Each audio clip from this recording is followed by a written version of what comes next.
दुनिया की अहम तरीन शख्सियात ने अपने बच्चों के साथ मुख्तलिफ सोशल मीडिया अकाउंट्स पर तस्वीरें शेयर की हैं जिन्हें माताओं की जानिब से खूब पसंद किया जा रहा है। भारतीय टेनिस स्टार तानिया मिर्जा ने एक और खूबसूरत तस्वीर शेयर की है जिसमें वो खुद, उनका बेटा अजहान और शौहर शोएब मलिक हैं। हाल ही में टेनिस स्टार सानिया मिर्जा ने पहली बार अपने मुन्ने अजहान की तस्वीर शेयर की थी जिसको खूब लाइक्स मिले।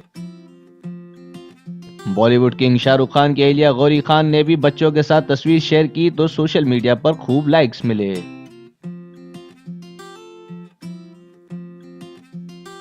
भारतीय अदाकार ट्विंकल खन्ना ने भी अपनी बेटी के साथ तस्वीर शेयर की जिसमें वो अपनी बेटी को योगा सिखा रही हैं।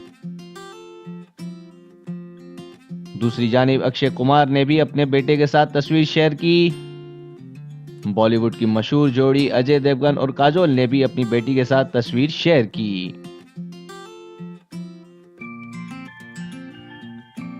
दूसरी जानिब सलमान खान अपने भांजे आहिल के साथ शरारती मूड में नजर आ रहे हैं। बॉलीवुड की मशहूर हसीना ऐश्वर्या राय ने भी अपनी बेटी आराध्या के साथ तस्वीर शेयर की तो लोगों ने उसे भी खूब पसंद किया।